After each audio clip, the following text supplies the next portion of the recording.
Aziz do'stlar haqida gapirmoqchiman. Ozmoq bo'lsa ham do'stlar, sinfdoshlar, do'stlar maza qilib, yig'ilib bir o'tiradigan yaqin do'stlar bo'ladi. Gaplarga borganingizda qalaysan, yaxshimisan deb ko'rishib, hol ahvol so'ragani boriladi. Hop, men nima demoqchiman? Men shu narsadan ancha zerikdim. Nimaga deganda, 2-3 ta do'stlar bor. Oshnalar ichida o'zini mana qilishing kerak, mana qilsang halol, mana qilsang harom, yo bo'lmasam sen mana qilsang, har xil ish qilasan, palonchiga o'xshaysan, pistonchiga o'xshaysan deb turib gapiradigan do'stlarga bu mening so'zlarim. Do'stlar, ko'pchilikni ichida qilingan nasihat, qilingan gaplar bu nagili ustingizdan kulish bo'ladi. Bu narsaga sizlar ahlilar yetmasa, sizlar demak ahlilar rivojlanib ulgurmabdi hali. Uni u narsaga ahlilar yetish uchun sizlar yana ozgina o'qishinglar kerak. Yana ozgina bir domlalardan maslahat olishinglar kerak. Men ancha munchasini qarab turaman.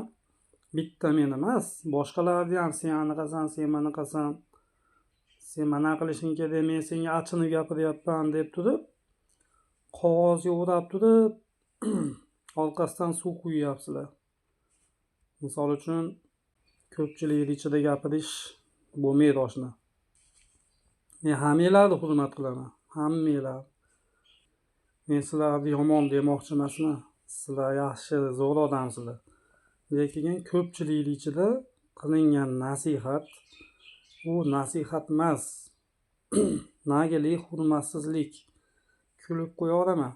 Lekin kulib qo'yganim o'zi sizlarga kerak, kaltay bo'lish kerak. Chunki sizlar ham misol uchun ko'p narsani tushunasizlar. Misol uchun Rossiyaga borib pul topib kelib, pulinglar ko'payib ketgandir. Misol uchun do'kon ochib, pulinglar ko'payib ketgandir. Puli ko'payib ketgan odam tars gapiradigan bo'lib qoladi. Qandaydir duh beradi pul. Lekin odamgarchilikni unutib qo'ymash kerak do'stlar. Odamgarchilik birinchi o'rinda. Ko'z yumib qo'yish kerak ancha muncha do'stlarni qilig'iga, do'stlarni gaplariga. Bu nimaga kelmayapti bu gapga? Buni sharoiti yo'qdir. Oshna sharoitim yo'q desam, oshna senda hamma gapirsa sen gapirma. Seni sharoiting zo'r, men bilaman degan odamlar A sinfdagi do'stlarim bor, ikkita D'da ham bo'ladi. Do'stlar, bo'lmaydi unaqa bilan. Meni sharoitim zo'r bo'lsa, men gapga borib hammaga erishimam mumkin.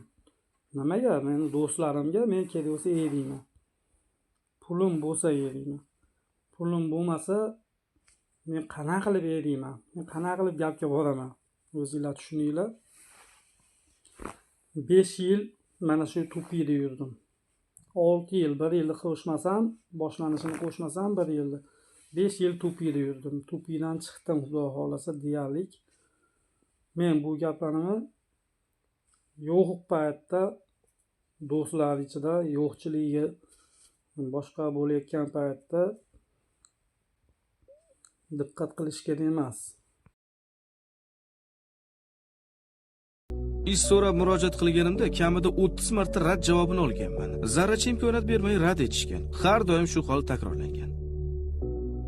Biz KFC'ga ishga kirmoqchi bo'lganimizda 24 kishi edik.